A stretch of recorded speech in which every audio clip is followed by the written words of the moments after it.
있습니다. 새로운 분들도 계시고요. 오랜만에 뵙는 성도도 계시는데요. 예배 후에 또 인사하도록 하죠. 제가 한번 말씀을 위해서 한번 기도하고 살아계신 하나님 말씀 증거하겠습니다. 참으로 좋으신 아버지 하나님 감사합니다. 우리에게 자유함을 주시고 이렇게 주 안에서 마음껏 하나님을 찬양하며 예배하게 하심에 감사합니다. 짧은 시간이지만 우리에게 주시는 말씀이 무엇인지를 깨닫기 원합니다. 진리와 계시의 영을 허락하시어서 이 시간에 복음의 힘 안에서 자유함을 누릴 수 있도록 우리 주님이 함께하여 주시옵소서. 모든 것 주께 맡기며 살아계신 예수님의 이름으로 간절히 기도했습니다. 아멘. 오늘 말씀의 제목을 한번 성도님들 읽어보시겠습니까? 한번 읽겠습니다. 시작. 리바이벌 equal 리바이벌. 네, 제목 좋은가요? 네. 한번 이 의미가 무엇인지 오늘 말씀을 통해서 여러분과 깊이 좀 묵상을 해보려 합니다. 러시아의 대문호죠. 대작가인 도요토에스키의 카라마조프가의 형제들이라는 책을 우리 성도님들은 보셨는지 모르겠습니다. 오늘 그 한 장면인 대신문간의 이야기로 여러분과 말씀을 좀 나누려 합니다. 이 이야기는 16세기 스페인의 세비야를 배경으로 하죠. 스페인은 당시에 제일 부유한 나라였습니다. 그러나 종교 재판이 있었죠. 가톨릭 추기경이 대신문관이 되어서 유대인을 포함한 무수한 사람들을 이단으로 몰아서 죽이는데, 이 책의 대신문관 이야기도 그때를 배경으로 삼고 있습니다. 이 책에서의 가장 유명한 장면을 오늘 제가 소개하는 대신문관 극시 부분일 것입니다. 아마 이 책에서 가장 유명하게 알려져 있을 것 같아요. 저는 군대에서 이 책을 보았습니다. 하도 책이 방대하고 그때 하도 피곤한 가운데 읽어가지고 다 기억할 수 없지만, 제가 그때 신학에 대한 마음의 뜻을 두고 있었던 상황이었기 때문에 이 대신문관에 대한 이야기를 읽으면서 교회의 정체성에 대해서 제가 묵상을 했던 기억이 납니다. 잠시 내용을 좀 소개해 드리겠습니다. 대신문관의 주도 아래 수백 명의 신앙인을 이단자로 처형하고 화형하는 장면이 이루어진 후에 예수님이 그곳에 오시는 장면을 이 책에서는 묘사합니다. 모든 사람이 예수님인 것을 알 때 그 신문관은 예수님을 감옥에 가두고 그날 밤 신문관은 예수님께 이렇게 이야기합니다. 당신의 가르침은 인간들이 행복하지 못하고 교회를 떠나게 할 뿐, 이제 우리가 당신 대신 교회를 지키기 위해 사람들에게 먹을 것을 주고 기적과 권위를 보여주는데 이제 나타나 왜 우리의 일을 방해합니까? 교회가 세상 사람들을 사로잡으려면 예수 당신 방법으로는 절대 안 됩니다. 세상 사람들은 특별히 세 가지를 원하는데 그것은 기적과 신비와 권위입니다. 먼저 교회는 사람들에게 기적을 보여주어야 합니다. 그 기적이란 게 뭐냐면 돌이 변하여 떡이 되게 하는 것입니다. 사람들을 교회에 묶어두기 위해서는 사람들에게 현세적인 이익을 제공해야 합니다. 그렇지 않으면 이들은 절대로 교회나 당신 예수를 따라오지 않을 것입니다. 다음으로는 신비가 필요합니다. 사람들의 관심을 끌기 위해서는 이 세상에서의 올바른 삶보다 내세의 존재를 확신시켜 줘야 합니다. 이들이 내세를 믿지 않으면 결코 교회에 오지 않기 때문이죠. 마지막으로 권위가 있어야 합니다. 사람들이 교회의 가르침을 따르게 하기 위해서는 그렇지 못한 사람들에게 벌을 내리는 힘을 보여주어야 합니다. 이러한 권위가 없으면 사람들은 따라오지 않습니다. 그래서 우리가 지금 이렇게 이단을 처형하고 잡아두고 있습니다. 이렇게 말하면서 예수님을 비난합니다.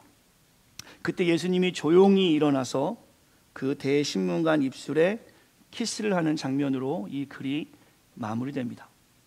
이야기의 핵심은 이렇지요. 대신문관으로 상징되는 교회가 대중이 원하는 기적을 베풀기 위해서 노력해 왔는데 갑자기 예수 당신이 나타나서 그 눈에 보이는 사람들을 유혹하는 빵은 사실이 돌이며 참된 빵, 참된 예수는, 참된 생명은 하나님이라고 가르치니 우리는 예수 당신을 가둘 수밖에 없습니다 라는 것이 이 책에 상징하는 내용이었어요. 왜 이렇게 합니까? 왜 예수를 옥에 가두었다고요? 교회를 지키기 위해서 예수를 옥에 가둔다는 내용이죠. 교회를 지키기 위해 생명 대신 교회의 머리 대신 예수님을 감추어 버리는 겁니다. 이것은 어떤 목사님이 그렇게 이야기해요. 무섭고 안타까운 교회의 역설이다. 언젠가는 분명히 오시겠지만, 언제 오실지 모르지만 주님이 분명히 재림하실 때 만약 주님이 오늘 소설의 내용처럼 이곳에 오신다면, 여러분의 삶에 지금 오신다라면, 여러분의 일터에 지금 주님이 오신다라면 이 땅의 교회 목회자의 설교들, 여러분의 삶과 사역은 하나님 중심, 성경적인 것을 중심에 두는 것이 아니라 그저 사람들의 환호만을 이끌어내는 신비스러운 기적과 비성경적인 건의만을 보여주는 자리에 있는 것은 아닌가. 혹은 우리가 오늘 이 소설의 내용처럼 주님의 영광을 가려지는 삶을 일터에서 삶에서 살아가고 있지는 않은가. 혹은 교회들이 지성적인 것으로 머리들은 크게 만들지만, 유대인처럼 만들고 있지만 주님을 드러내지 않는 사역을 하고 있지는 않는가라는 생각을 해봅니다. 주님이 당장 이곳에 오신다면, 주님이 당장 여러분의 삶의 현장에 오신다라면, 여러분의 가정에 오신다라면 오늘 주님을 통해서 여러분이 칭찬을 들으실지, 아니면 소설의 내용처럼 책망받는 일이 가득할지는 오늘 말씀을 통해서 우리의 삶을 좀 비추어 보는 시간이 되었으면 합니다. 우리가 다루는 로마서의 말씀은 교회를 처음 나오신 분들이나 복음에 대해서 경험하지 못하신 분들보다는 신앙생활을 오래 하시고 또한 복음에 대해서 경험하신 분들에게 리마인드하는 복음에 대한 말씀이지만, 또한 교회를 처음 혹시 나오셨을지라도 혹은 복음에 대해 모르실지라도 무엇이 교회이고 무엇이 복음인지에 대해서도 명확하게 알려주는 본문입니다. 오늘 말씀을 좀 주목하시면서 주님이 이곳에 오신다라면, 주님이 여러분의 삶에 지금 당장 오신다라면 우리는 어떠한 모습으로 주 앞에 서 있는지를 생각하시면서 오늘 말씀을 같이 나누었으면 좋겠습니다. 오늘 말씀의 중심은 바로 이것입니다. 한번 같이 읽겠습니다. 시작.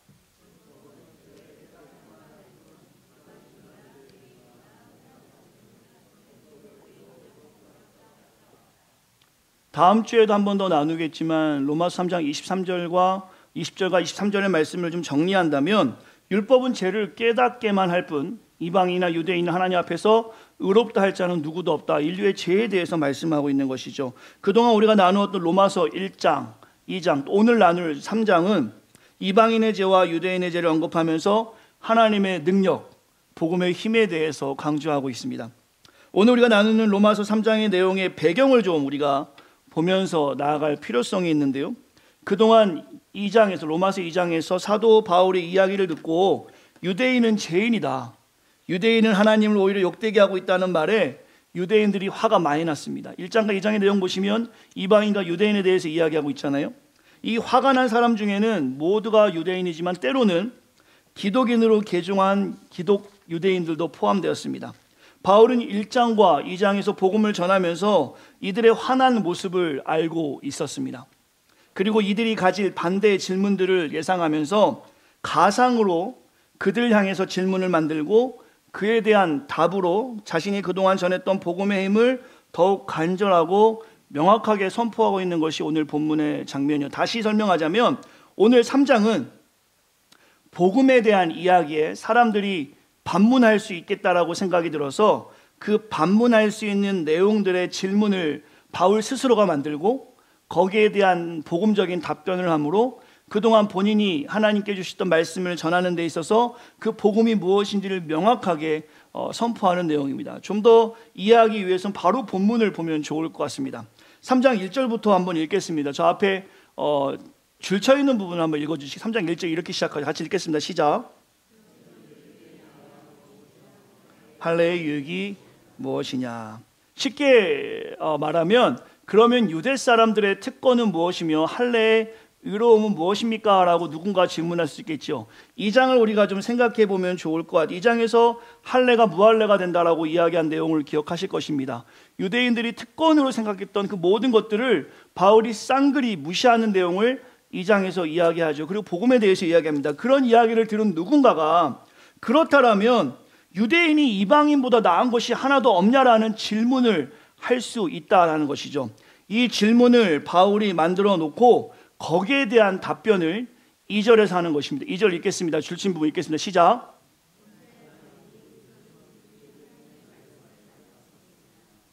1절에서 그러면 유대인이 나은 게 없습니까? 라는 누군가의 질문에 바울은 2절에서 이제 답하는 겁니다.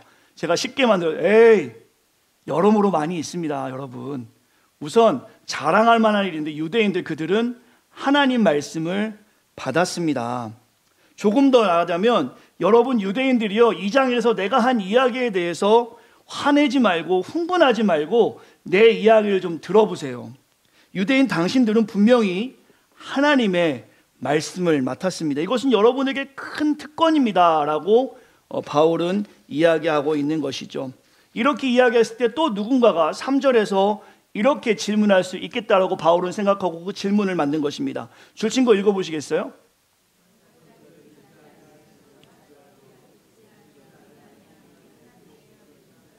그럼 누군가가 이렇게 질문할 수 있겠다라고 바울이 생각한 것이 뭐냐면, 좀 쉽게 설명한다면 말씀을 유대인들이 맡았다고요? 말씀을 맡은 유대인들이 2장처럼 당신이 말한 것처럼 신실하지 않다라면, 말씀을 맡은 유대인들이 신실하지 않다라면 그들이 믿는 하나님도 신실하지 않을 수 있는 거 아닙니까? 라고 누군가가 또 이렇게 질문할 거라고 바울이 생각하고 3절에 그렇게 말하고 있는 것입니다. 조금 더 쉽게 이 내용을 제가 설명드리자면 이런 거예요. 세상이 우리에게, 교회에게 질문할 수 있겠죠. 교회가 세상보다 나은 게 무엇입니까? 한번 생각해 보세요. 이렇게 질문할 수 있겠다는 것입니다. 예수 믿는 우리가 세상보다 나은 게 무엇입니까? 라는 질문에 교회나 우리가 이렇게 대답할 수 있겠죠. 우리는 하나님의 말씀을 맡았습니다. 교회는 하나님의 말씀을 맡았습니다 라고 대답할 수 있겠죠. 그때 세상이 우리의 모습을 보고 또 질문하게 되는 것이죠. 그렇습니까? 그런가요? 그렇다면 하나님의 말씀을 맡은 여러분이, 너희들이, 교회들이 믿음 있는 모습을, 사랑 있는 모습을, 신실한 모습을 보여주지 않는데, 나는 그 모습을 볼 수 없는데 진짜 하나님이 있는 거 맞습니까? 라고 질문하는 것과 동일한 형태로 오늘 본문의 1, 2, 3절이 쓰여져 있는 것입니다. 다시 이야기한다면 3절을 기억하면 좋을 것 같은데요, 한번 3절의 말씀을 한 번 더 읽어주시겠습니까? 그 줄쳐있는 부분 읽겠습니다. 시작.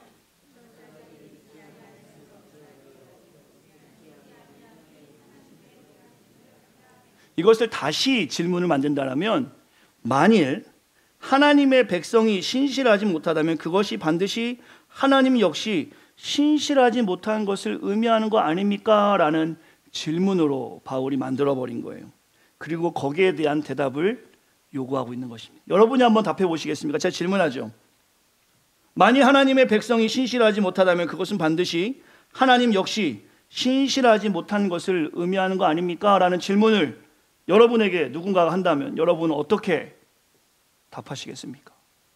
내가 여러분의 삶을 보니까, 교회의 삶을 보니까, 지금 이 땅의 교회들을 보니까 전혀 신실함을 볼 수가 없는데, 그렇다면 교회가 믿는 하나님 역시 신실하지 않은 거 아닙니까? 라는 질문을 여러분에게 누군가가 던진다면 여러분은 무엇으로 답하겠습니까?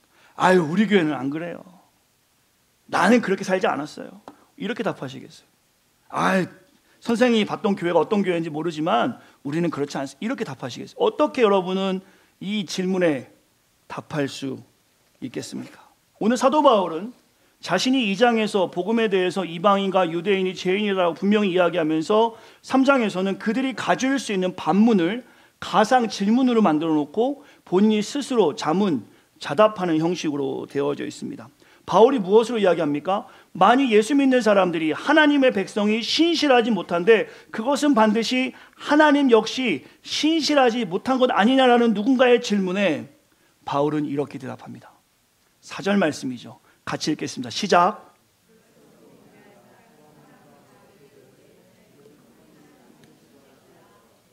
기록된 바 주께서 주의 말씀에 의롭다함을 얻으시고 판단받으실 때 이기려 하신 것과 같으니라. 조금 쉽게 제가 설명한다면 아니다 이겁니다. 예수 믿는 사람, 하나님 믿는 사람이 신실하지 못할지라도 하나님은 신실하지 못한 분이 아니다. 왜냐하면 인간은 어차피 죄인이라는 것입니다. 교회를 아무리 열심히 다녀도, 교회에서 아무리 열심히 봉사해도, 오늘 우리 드럼친 형제는 담이 걸린 상태에서 하나님을 섬기고 있습니다. 이게 얼마나 힘들겠습니까? 계속 쳐야 되는데. 그런다 할지라도 죄인이라는 겁니다. 목사일지라도, 권사일지라도, 장로일지라도 우리 모두 죄인은 그 교회를 보고 실망할 필요가 없다는 것입니다. 하나님을 바라보라는 것이죠. 오늘 사도 바울은 유대인들에 대해서 그렇게 이야기하고 있는 것이에요. 사람은 어차피 거짓말쟁이고 하나님만 참이다라고 말씀하고 있는 것이죠. 다시 그가 이야기합니다. 3절의 질문이죠. 만일 하나님의 백성이 신실하지 못하다면 그것은 반드시 그분 역시, 하나님 역시 신실하지 못함을 의미하는 것이 아닌가라는 질문을 다시 한번 던지면서 6절에 한 번 더 대답합니다. 4절에는 인간이 원래 죄인이다라고 답하고 6절 말씀 같이 읽겠습니다. 그 밑에 있죠. 같이 읽겠습니다. 시작.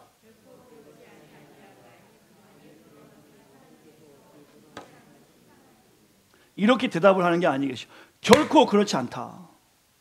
너가 질문하는 그 질문은 합리적 질문이긴 하지만 인간의 모습 보고 하나님을 판단할 수 없다는 것입니다. 결코 그렇지 않다. 하나님은 결코 그런 분이 아니다. 하나님이 만약에 인간과 같은 죄를 가지고 있다면 어떻게 세상을 심판하겠느냐. 오늘 바울은 1장과 2장에서 본인이 하나님의 말씀을 통해서 이방인의 죄, 유대인의 죄에 대해서 이야기합니다. 그들이 가지고 있는 특권들도 낱낱이 이야기하면서 그들이 분명히 말씀을 맡았고 좋은 특권을 가지고 있음에도 불구하고 그들이 성실하지 못한다고 해서 하나님도 성실하지 못한다라고 이야기할 수 없다. 그래서 바울은 결코 그렇지 않다. 만일 그러하다면 하나님이 어찌 세상을 심판하겠냐 하면서 9절부터는 모든 인류가 죄 아래 있고 심판의 대상이 됨을 말하고 있습니다. 이것은 다음 주에 한 번 더 여러분과 나누려고 합니다. 오늘 본문에 보시면 바울은 유대인들의 죄를 언급하고 있습니다. 그 언급은 모든 인류를 포함해서 말하고 있고요. 유대인의 모습 때문에 하나님이 부정될까 봐, 여러분의 모습 때문에, 저의 모습 때문에, 교회의 모습 때문에 하나님이 부정될까 하여 적대자의 질문 또한 3장에서 만들어 놓고, 하나님은 죄인된 사람과 다르고 그렇기 때문에 심판자이심을 조금 더 명확하게 선포하고 있습니다. 한마디로 이야기한다면 따라 하시겠습니까? 사람은 악하고 하나님은 심판자이다. 이것이 오늘 말씀을 통해서 우리가 기억해야 될 중요한 메시지입니다. 그러나 우리가 또 기억할 것이 있습니다. 그 심판자인 하나님은 뿔나고 눈이 찢어지고 잘못했으면 매를 두고 다니는 하나님이 아니라 사랑의 하나님이라는 거예요. 믿으십니까? 그 하나님은 사랑의 하나님. 그가 이 땅의 모든 죄악을 감당하심으로 우리가 자유케 된 것입니다. 그가 이 땅의 모든 죄악을 짊어지심으로 우리가 죄에서 자유케 된 것이에요. 우리가 자유케 되었음을 주님이 십자가에 죽으심으로 증명해 주셨습니다. 그것은 율법이 아니라 바로 그리스도가 지신 십자가의 사랑을 오늘 본문에서 말씀하고 있어요. 다음 주에 요한복음 3장 23절에 이후에 그리스도의 십자가의 사랑을 말하고 있습니다. 그러면서 복음이 능력됨을 말하고 있습니다. 이것을 믿을 때 의인으로 주님이 칭해 주시는 것이요. 이신칭의, 의롭다함으로 옷을 입혀주시는 것입니다. 저는 사랑하는 성도들과 이것을 나누며 그 복음의 힘을 경험하고 싶어요. 우리 인간은 어떻습니까? 한 대 맞으면 또 한 대 때려야 되는 거죠. 여러분 안 그런가요? 그렇잖아요. 눈을 한 대 맞으면 저 사람 눈탱이로 한 대 때려야 마음이 좀 풀리잖아요. 저만 그래요? 그렇다 칩시다. 여러분들은 다 예수님을 닮아 선한 인격을 갖고 계시니까. 대부분의 사람들은 그렇습니다. 주님은 그런 분이 아니라는 겁니다. 인간이 무엇을 잘해서, 여러분이 무엇을 잘해서 선택하시고 구원 주신 게 어차피 처음부터 아니었다는 거예요. 여전히 여러분의 죄악, 여러분이 가지고 있는 그 마음의 교만함, 하나님을 신뢰하지 못하는 의심들, 그걸 주님이 다 알고 계시지만 그것 때문에 여러분을 구원해 주신 것이 아니라 그저 여러분을 사랑해서, 그저 여러분의 죄악을 알기 때문에 이 아이들이 앞에서 예배 시간 떠들고 움직이지만 그 아이들을 혼내지 않고 사랑으로 품는 이유는 아이기 때문에 아직 미성숙하다고 이야기할 수 있겠죠. 성숙하지 않은 상태이기 때문에 우리가 품는 것처럼 주님은 우리가 아무리 열심히 해도, 여러분이 아무리 열심히 주를 위해 살아도 미성숙한 죄인된 성품을 고스란히 가지고 있기 때문에 여러분의 모습 통해서 예수님이 드러날 수 있겠지만 여러분의 죄된 모습 때문에 예수님도 죄가 있다고는 이야기할 수 없다는 것입니다. 여러분을 사랑해 주시고 보호해 주시고 여전히 이 교회가 하나님을 드러내지 못하는 죄악을 가지고 있음에도 불구하고 하나님은 여전히 교회를 통해서 하나님의 일을 하신다는 것이죠. 이것이 바로 로마서 전체에 통해 주신 하나님 말씀입니다. 오직 의인은 믿음으로 말미암는 것이고 그 믿음은 바로 복음을 바로 알지만 아는 것으로 끝나는 유대인처럼 되는 것이 아니라 삶에서 그 믿음을 실천하는 것에 대해서 말씀하면서 말씀대로 살아가는 것에 대해서 이제 로마서 1장부터 11장까지는 계속 이 교리적인 부분을 사도 바울이 다루다가 12장부터 들어가면서 그러므로라고 하면서 이제 1장부터 11장까지 교리적인 부분을 다 나눈 다음에 이제 정말 하나님의 사랑에 대한 교리적인 내용을 알았으면 12장 1절부터는 그 말씀대로 살아가라고 실천적인 부분을 이야기합니다. 로마서의 전체 주제는 바로 이것이죠. 유대인들이 율법에 대해서는 분명히 많이 알고 있지만 그것이 행함에 대해서는 무지했기 때문에 오늘 본문에서 그들의 죄성을 지적하는 것이고 의인으로 살아가는 것은 아는 것이 아니라 아는 것을 행하는 것임을 성경에서는 말씀하고 있는 것입니다. 저는 우리 성도들과 함께 이 말씀을 기억하면서 우리의 삶을 좀 보았으면 좋겠습니다. 하나님을 아는 것과 믿는 것에서 우리는 얼마나 많은 괴리를 가지고 살아갑니까? 혹은 차이를 가지고 살아갑니까?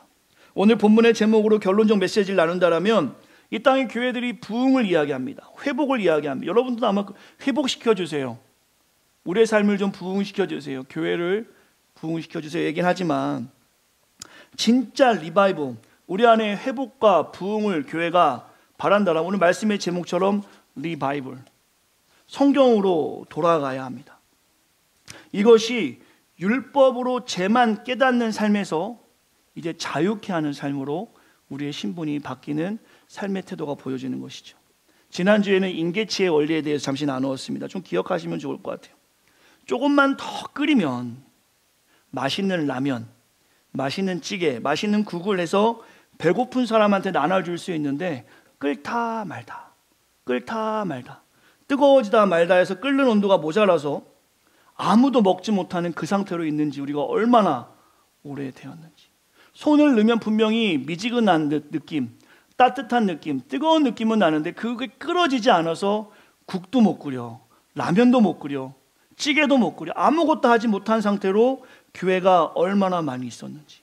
여러분은 어떻습니까? 분명히 세상과는 다른데 미지근한 상태로 있다 보니까 아무것도 하지 못하는 상태로 믿음이 임계치를 넘어서야 하는데 그 임계치를 넘어서지 못하는 그 상태에서 우리가 얼마나 많이 있었습니까?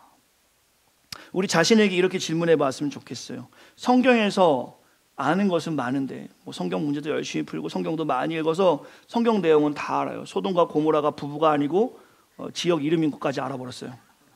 누구는 소돔과 고모라가 부부라는데 아니야, 지역이야. 여기까지는 우리가 알았단 말입니다. 근데 행함이 별로 없다. 예수님의 사랑을 많이 성경 속에 읽었는데 나의 삶에서 사랑을 실천하지 못한다. 이것은 율법으로 가득 찬 유대인과 다를 것이 하나도 없는 모습이겠죠. 혹은 성경을 전혀 몰라요. 보지 않고 믿는 것이 믿음이랬어. 성경을 전혀 모르고 살아갑니다. 혹은 이것은 이방인의 모습과 같은 것일 수도 있겠죠. 여러분과 저의 삶에서 믿음이 자라나는 것처럼 아는 것도 많아지고 그것이 균형을 이뤄서 삶에서 열매로 보여줄 수 있어야 하는 것입니다. 이것이 바로 오늘 성경에서 임계치를 넘어서 이제 의인으로 칭해 주신 그 삶에 합당하게 살아가는 것이겠죠. 여러분이 하나님이 저를 의인으로 칭해 주시고 칭찬받는 삶, 이것을 주님께서는 오늘 본문을 통해 우리에게 말씀하고 있습니다. 오늘 본문 3장 20절의 말씀을 좀 기억하셨으면 좋겠어요. 율법의 행위로는 그의 앞에 의롭다 하심을 얻을 육체가 하나도 없다. 율법으로는 죄를 깨닫게만 한다. 행위로서 우리가 구원을 받는 것이 아닙니다. 혹은 여러분이 아는 그 율법으로만 가지고는 살아간다라면 그 율법으로 여러분 삶이 점점 더 어려워질 수도 있습니다. 무슨 말이냐면 율법은 죄를 깨닫게 하는 역할을 하긴 합니다. 무슨 말이냐면 아는 것으로만 끝나면 오늘 본문처럼 책망받는 유대인과 다를 것이 없을 뿐더러 알면 알수록 죄가 커지고 자신의 의가 드러나게 되는 교만함이 생깁니다. 자신의 눈에 있는 들보는 보지 못하고 다른 사람에게 있는 티를 보는 그런 악한 모습으로 전혀 세상에 영향력을 주지 못한 우리 이방인들에게 하나님의 이름을 모욕하게 만드는 삶을 살아갈 수밖에 없어요. 머리만 커지면 말입니다. 교회의 문화만 익숙하면 말입니다. 오늘 말씀을 우리가 기억했으면 좋겠어요. 의인이 되는 것은 지식이 아니라 믿음입니다. 그 믿음은 머리로만 아는 것이 아니라 삶으로 행하는 것입니다. 그 믿음은 다시 우리가 하나님 말씀으로 돌아갈 때 임계치를 넘어가면서 우리의 믿음의 상태를 세상에 보여줄 수 있습니다. 본문을 조금 더 주목하고 싶은데요, 하나님의 말씀을 맡았지만 책망받는 유대인의 삶이 어땠는가? 성경에서는 11절부터 15절에서는 이렇게 말씀하고 있습니다. 같이 한번 읽어주시겠습니까? 유대인들에 대해서 이렇게 말씀하고 있습니다. 읽겠습니다. 시작.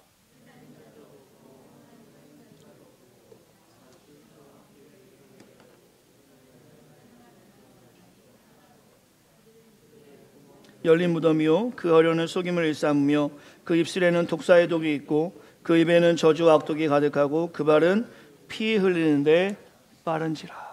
오늘 본문에서 주님의 준엄한 책망을 받는 유대인들, 그들이 말씀을 맡은 거는 대단한 특권이었고 자랑할 만한 일이었지만 그 말씀을 맡은 자로서의 행위는 결코 주님의 기쁨이 되지 못하는 행위를 하고 있었습니다. 조금 더 쉽게 제가 이 본문을 읽어드린다면 그 유대인들에 대해 성경은 이렇게 말씀합니다. 깨닫는 사람도 없고 하나님을 찾는 사람도 없습니다. 모두가 곁길로 빠져서 쓸모없게 되었습니다. 선한 일을 하는 사람은 눈에 찾아도 없습니다. 한 사람도 없습니다. 그들의 목구멍은 열린 무덤이 되었습니다. 그들의 혀는 사람을 속입니다. 입술에는 독사의 독이 가득합니다. 입에는 저주와 독설로 가득 찼습니다. 발은 사람을 상처 주는 일에 매우 빠르며 그들의 가는 길에는 파멸과 비참함 뿐입니다. 그들은 평화의 길을 알지 못합니다. 그들의 눈에는 하나님을 두려워하는 빛이 없습니다. 그러므로 율법의 행위로는 하나님 앞에서 의롭다고 인정받을 사람은 아무도 없죠. 율법으로는 죄를 인식할 뿐입니다. 인식함으로 믿음이 있다고 말할 수 없습니다. 자신과 남을 괴롭게만 할 뿐입니다. 2000년 전 주님이 십자가에서 죽으셨습니다. 그리고 부활하셨죠. 그 죽음을 통해서 우리의 죄가 해결되었습니다. 그러나 여전히 제가 지금 읽었던 이 본문의 내용이 교회와 관련이 있는 내용처럼 그래 맞아 라고 한다면 주님의 죽음을 불완전한 것으로 우리가 세상에 보이는 것이겠죠. 질문합니다. 십자가의 죽음과 부활이 불완전했습니까? 또 주님이 죽으셔야 하나요? 그렇지 않습니다. 주님의 일회성인 십자가와 부활은 완전했고 완벽했습니다. 그가 죽으심으로 우리의 죄가 해결받았습니다. 그런데 왜 우리 교회들은 여전히 죄의 모습이 가득한 것입니까? 원래 죄인이니까 죄의 모습이 가득한 게 당연한 것입니까? 혹은 왜 이리 삶의 변화가 더딘 것입니까? 우리가 오늘 본문에서 책망받는 유대인과 다를 것이 있습니까? 여러분과 저의 삶이 말씀만 맡으면 그것으로 끝인가요? 오늘 본문에 책망받는 유대인들과 우리가 다를 것이 무엇이 있습니까? 이 땅의 교회가 다를 것이 무엇이 있습니까? 말씀이 합당한 삶의 열매를 세상에 보일 수 있어야 합니다. 이것이 바로 복음을 경험한 자의 삶이겠죠. 유대인의 죄를 통해서 오늘 우리가 우리의 삶을 좀 보셨으면 좋겠어요. 율법으로 성경의 내용을 아는 것으로 끝나는 것이 아니라 이것은 분명히 세상과는 다른 것입니다. 그러나 행하지 않는다라면 이방인과 유대인이 다르지 않듯이 세상과 우리는 다를 것이 아무것도 없는, 여전히 하나님의 십자가의 사랑의 자유함을 경험하지 못한 그런 모습이 될 것이겠죠.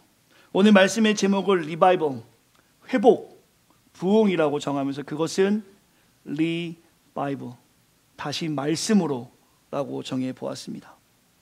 여러분이 하나님의 은혜를 경험했을 때 열심히 보았던 성경 읽기, 열심히 했던 새벽 기도와 기도, 전도, 이런 것들이 지금 멈추어 있다면 다시 여러분이 이런 것들을 통해서 회복하는 일이 되었으면 좋겠습니다. 다시 말씀으로, 다시 기도로, 다시 성경 읽기로, 다시 전도함으로 여러분의 임계치를 넘어갈 수 있는 그러한 일들이 되었으면 좋겠어요. 우리 말씀의 제목을 복음 스페셜리스트라 큰 제목으로 정했습니다. 복음 전문가라는 의미겠죠. 정말 여러분들이 전문성을 가진 복음 스페셜리스트가 되려 한다면 다시 멈추었던 영적 생활에 힘을 낼 수 있어야 합니다. 혹은 영적 생활을 하나도 하지 않은 분들이 있다면 정말 그리스도의 십자가의 사랑 안에서 내가 자유함을 얻었고 그리스도의 십자가의 복음 안에서 내가 힘을 경험했다라면 이제부터라도 from now on, 오늘부터라도 성경을 보고 하나님 말씀 안에 살기를 작정할 수 있어야 합니다. 우리 새생명 공동체가 이러한 공동체가 되기를 간절히 축원합니다. 이것이 바램으로 그렇게 해야지 하고 머릿속으로 또 알고 나가면 유대인과 다를 것이 하나도 없어요. 또 머리만 커지는 거예요. 머리로만 멈춰 있는 것이 아니라 가슴으로 내려와야 합니다. 삶으로 내려와야 합니다. 바램은 그냥 해야지 하고 하는 것이 이루어지는 것이 아니라 do it, 행동을 해야 그것이 이루어집니다. 이것이 임계치를 넘는 방법이고 우리 삶이 끌어지는 방법이 될 것입니다. 깨닫는 것에만 머물지 말고 삶의 변화를 경험할 수 있는 우리 새생명 공동체가 되기를 간절히 축원합니다. 아멘. 우리 공동체가 그러시길 간절히 축원합니다. 이렇게 교회 오는 것이 일주일 하루에 협상이 아니었으면 좋겠어요. 하나님 앞에 나아가는데 나갈까 말까가 아니라 이건 협상의 내용이 아니라 당연히 복음을 경험한 자로서 해야 할 예배라는 것을 기억하셨으면 좋겠어요. 이 예배가 그냥 일주일에 한 번 우리가 모여서 밥 먹고 친교하고 그냥 뭐 이렇게 하는 시간이 아니라 정말 그리스도의 십자가의 사랑 안에서 구원의 감격을 누리며 그 부활의 주님을 찬양하는 예배임을 기억할 수 있는 우리 성도가 되기를 간절히 축원합니다. 이 예배가 여러분의 임계치를 넘어가는 좋은 수단이 될 것입니다. 또한 여러분이 구역 예배, 이제 6월부터 이제 두 구역으로 편성해 나아가는데 금요일 날이 모일지 토요일 날 모일지 모르겠지만 그 구역 예배를 통해서도 여러분의 임계치를 넘어가는 시간이 되었으면 좋겠고, 새벽 예배도 저희가 있습니다. 화요일, 목요일, 토요일에는 말씀을 전하고 나머지 날은 기도하는 시간인데요, 여러분이 할 수만 있다면 기안교회 예배를 깨우는 일에 기도하는 자리에 나올 수 있는, 또한 성경 퀴즈 저 뒤에 오늘 10장을 해놨는데 매주 남아서 제가 곤란합니다. 5장으로 줄여야 됩니까? 아직 그만해야 될까요? 저도 인내심이 그렇게 많은 사람은 아닙니다. 여러분과 같이 해보자고 하는 건데 관심도 없는 것 같아요. 화내는 거 아닙니다. 어차피 뭐 화내는 건 아닌데 가져가셔서 한번 읽어보세요. 읽어보시는 것만으로도 그 성경에 어떤 하나님 말씀이 있는지를 분명히 알게 될 것입니다. 1월달, 2월달에는 20장을 복사했는데 그때는 20장이 다 떨어졌습니다. 지금은 10장을 복사하는데 더 얘기하지 않겠습니다.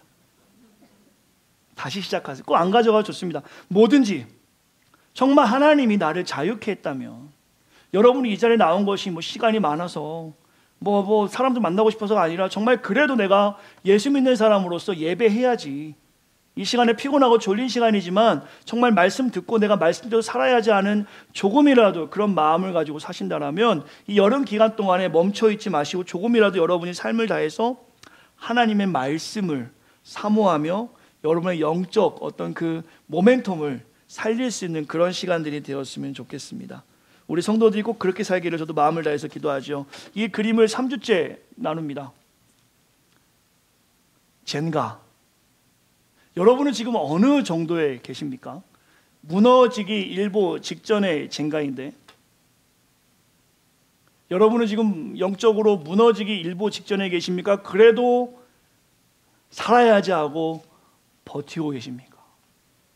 여러분은 저 빈 공간을 젠가로 채우는 인생을 살아가십니까? 아니면 누군가가 여러분의 신앙의 젠가를 자꾸 빼서 나도 모르게 넘어질 수밖에 없는 위치에 계십니까? 예전에는 잘했는데 지금은 흔들립니다. 그럼 이제 채우셔야 합니다. 저 빈 공간을 말씀으로, 기도로, 전도로 채우십시오. 누구도 저것을 건드리지 못하게 견고하게 세워나가시기 바랍니다. 세상은 우리와 같은 인생, 영적인 젠가를 자꾸 넘어뜨리려고 해요. 무너뜨리려고 해요. 하나만 빼면 넘어질 인생입니다. 우리 모두가 그렇습니다. 여러분의 자존심, 여러분의 물질, 여러분의 삶의 어려움, 뭐 하나만 툭 건드리면 다 무너지게 될 수밖에 없는 인생을 우리는 살아가고 있지만, 그럴지라도 계속해서 우리는 빈 공간을 채우는 겁니다. 말씀으로 채우고, 기도로 채우고, 전도로 채우고, 동역으로 채워나가셔서 세상이 자꾸 우리를 무너뜨리려 할지라도 하나님을 의지하고 무너지지 않는 여러분과 우리가 되었으면 좋겠습니다.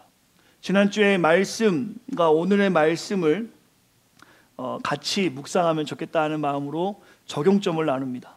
제가 첫 번째 설교한 대로 살자 하면 여러분은 그 밑에 설교 들은 대로 살자. 제가 리바이벌 하면 여러분 리바이벌 이렇게 하는 거 이해되셨죠? 네, 하겠습니다. 설교한 대로 살자. 리바이벌 다 하신 거죠? 네, 우리가 무슨 단체는 아니지만 이렇게 손을 이렇게 한번 하겠습니다. 이렇게 다짐하는 마음을 들고 자 저도 설교한 대로 어떻게 삽니까? 이렇게 말을 많이 했는데 지금 저는 엄청 부담입니다, 여러분. 하지만 노력하자는 겁니다. 그렇게 한번 힘을 쓰자는 겁니다. 자, 우리 새생명교회 성도들 하겠습니다. 설교한 대로 살자. 리바이벌. 할렐루야. 이렇게 살았으면 좋겠습니다. 교회가 막 부흥되는 교회 좋죠. 성도 많아지고 좋은데 예수님을 잘 모르는 성도가 많아지는 것은 목회자에게 큰 부담입니다. 하지만 예수 많이 믿고 정말 변화되어서 같이 보이진 않지만 그리스도의 계절을 위해서 수고하는 성도들이 많아지는 것은 저에겐 큰 힘이고 하나님께 영광이 되는 줄 믿습니다. 우리 교회가 그런 교회가 됐으면 좋겠어요. 여름 동안에 많은 분들 출타하지만 그래도 꽤 많은 분들이 모여서 함께 기도합니다. 저는 여러분을 도울 수 없습니다. 절대 도울 수 없습니다. 하나님이 여러분의 위로자 되시고 하나님이 여러분의 삶을 도우십니다. 젠가처럼 여러분이 넘어질 때마다 하나님은 저 부분을 계속 막고 계신 거예요. 여러분이 인식하지 못하는 사이에 저 빈 공간을 주님께서는 누군가 여러분을 위해서 기도하는 동역자를 세워주시고 가족을 세워주시고 함께하는 구역장들과 목회자와 모든 사람을 세워주셔서 여러분은 이제 무너져야지 하고 넘어지는 그 순간에도 계속해서 하나님 공간을 채워서 넘어지지 않게 하신다는 것입니다. 이 사실을 기억하시고 여름 동안에 말씀으로 재충전하시고 2019년이 벌써 반이 지나갑니다. 다음 달이면 6월이니까 벌써 반이 지나가죠.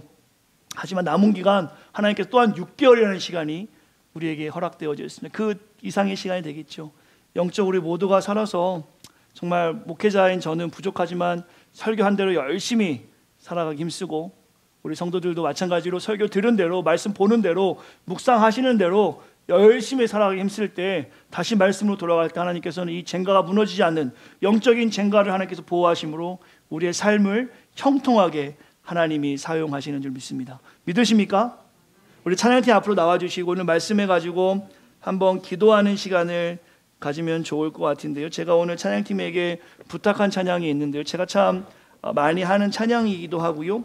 여러분을 축복하면서 나아가고 싶은 찬양이기도 합니다. 십자가 그 사랑이라는 찬양인데 혹시 저도 앞으로 봐주네. 네, 십자가 가사를 띄워주시면 감사하겠습니다. 네, 반주도 좀 해주시면 감사하고요. 여러분과 저의 삶 속에서 저 가사 보시면 무너져 내린 부분들이 있습니다. 어떤 분은 기도가 무너졌고요. 어떤 분은 관계가 무너졌습니다. 어떤 분은 예배가 무너졌고요. 또 세상적으로 이야기해볼까 자존심이 무너졌고요. 또 자녀의 어떤 그 관계 가운데 무너짐이 있습니다. 이루 말할 수 없겠죠. 한 분 한 분 나눠보면 어려움을 안 가지고 있는 분이 아무도 없어요. 겉으로는 우리가 다 멀쩡해 보이지만 속에는 다 한 군데가 아픈 부분이 있단 말입니다. 이 아픈 부분을 어떻게 채워가시겠습니까? 제가 채울 수 있습니까? 여러분의 가족이 채울 수 있습니까? 남편과 아내가 채울 수 있을까요? 자녀가 채울 수 있을까요? 그렇지 않습니다.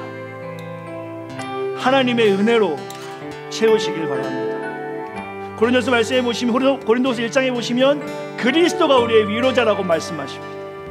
주님께 위로받으시고 돌같은 여러분의 마음, 더 이상 나는 이제 마음도 안 열고 사람들하고 이야기도 안 할 거고 나는 그냥 교회만 다닐 거야. 하나님은 원치 않으세요. 동역을 원하시고 함께함을 원하십니다. 겨울에 눈이 봄이 되고 여름 되면 녹는 것처럼 말씀으로, 찬양으로, 기도로 여러분의 돌같은 마음이 녹아져 함께 동역하는 우리가 되길 소망합니다. 다시 일으켜 세우실 주만을 바라보면서 우리 주님이 말씀하십니다. 너는 보배롭고 존귀하다. 이 말씀을 기억하시고 함께 우리 찬양으로 오늘 말씀, 다시 말씀으로 다짐하는 마음으로 함께 나아가겠습니다. 같이 찬양합시다.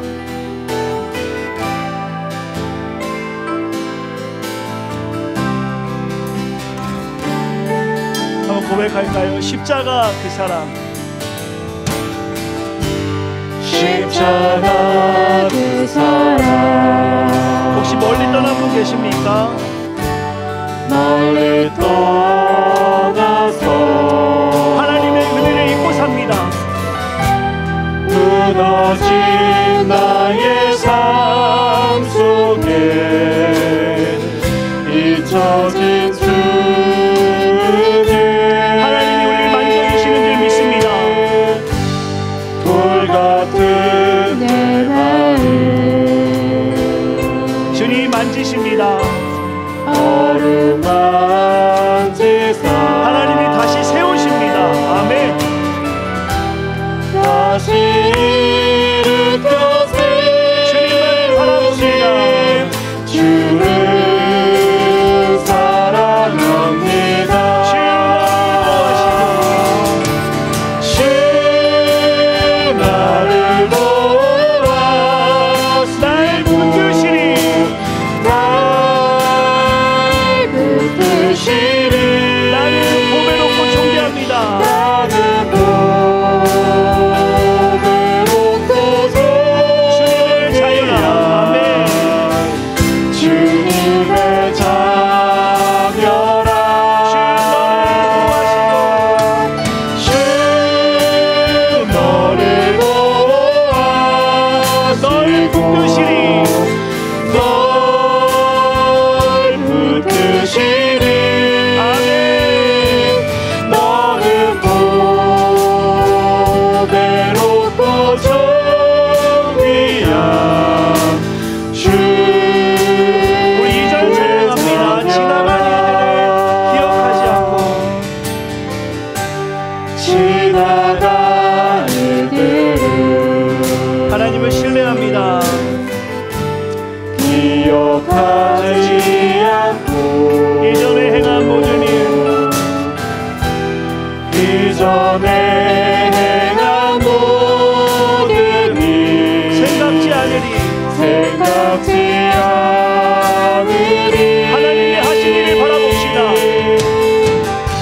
사막의 강물과 길을 내시는 주님, 길을 내시는 주 믿으십니까? 고백합시다. 내 안에 새 일에 가신 주가 나라 주 나를 도와주시고 날 붙드시니 주 너를 붙드시니 도와주시고 날 붙드시니 나는 보배롭고 나는 보배롭고 존귀한 주님의 자녀라. 주 너를 도와주시고 붙드시니 널 붙드시니 너는 보배롭고 나는 보배롭고 존귀한 주의 자녀라. 주의 자녀라. 우리 옆을 바라보면서 힘내세요 이렇게 인사하세요. 힘내세요. 보배로운 존재세요. 하나님의 사랑받을 존재세요. 우리가 주의 자녀입니다. 이 시간에 우리 오늘 처음으로 방문한 아기가 있어서 제가 좀 기도하고 싶어서 멈췄습니다. 찬양을 올려주시 우리 현섭이 형제, 우리 아기 제이 자나요? 자, 한번 데리고 나올 수 있어요? 우리 오늘 우리가 말씀을 좀 기억하면서 이 아름다운 가정을 좀 축복하고 제가 축도로 예배를 좀 마치겠습니다. 혜림자들도 나오세요. 오랜만에 우리 성도들하고 인사하세요. 3월 달에 아기를 낳고 이제 2달 정도 된 것 같아요. 제이 올라오세요. 송제 여기가 아빠고요. 여기가 엄마입니다. 너무 예뻐. 한번 성도들 얼굴 한번 보여주실래요? 보이시나 모르겠어요. 처음으로 오늘 교회 나왔는데 제가 한번 기도하고 그대로 축도하고 예배를 마치겠습니다. 제가 한번 기도하죠. 우리를 보배롭고 존귀하다 말씀하신 주님, 너무나 귀한 성도들과 함께 예배하며 우리가 율법으로만 무장한 그런 유대인과 같은 모습이 아니라 주변을 돌아보는 주의 말씀을 맡은 자로서 따뜻한 주님의 제자로 살아가길 원합니다. 특별히 오늘 이렇게 함께 예배하고 또 아름다운 가정에게 하나님 귀한 선물 제일 허락하시어서 또 처음 이렇게 교회를 방문할 수 있게 하심에 감사합니다. 아빠 엄마에게 아이를 키울 수 있는 지혜 주시어서 이 아이가 자라날 때마다 필요한 것을 넉넉하게 잘 공급할 수 있도록 엄마 아빠에게 힘과 능력도 더하여 주시고, 우리 제이가 인생길 살아가는 동안에 좋은 사람들 많이 만나고 좋은 학교, 좋은 친구들 만날 수 있도록, 좋은 책도 많이 만날 수 있도록, 특별히 좋은 신앙의 친구들 만날 수 있도록 그 삶에 하나님이 함께하여 주시옵소서. 이들을 축복하며 함께 기도합니다. 이 아름다운 축복의 자리가 온 성도들에게 가득하게 하시고 날마다 귀한 공동체가 예수님이 보여주신 그 사랑을 실천하고 열매 맺는 공동체로 우리를 사용하여 주시옵소서. 이제는 우리 주 예수 그리스도의 은혜와 하나님의 크신 사랑과 성령님의 가만해주 교통 충만한 은혜가 오늘 이 시간 주의 말씀 안에 다시 말씀으로 돌아가기를 다짐하며 주께 온전히 서는 사랑하는 성도들 머리 위에, 또한 이 시간에 주 앞에 나와 살아가는 아이와 함께 기도하는 부모와 우리 제이 위에, 귀한 공동체의 사명 위에 이제부터 영원토록 함께 있기를 간절히 축원하옵나이다. 아멘.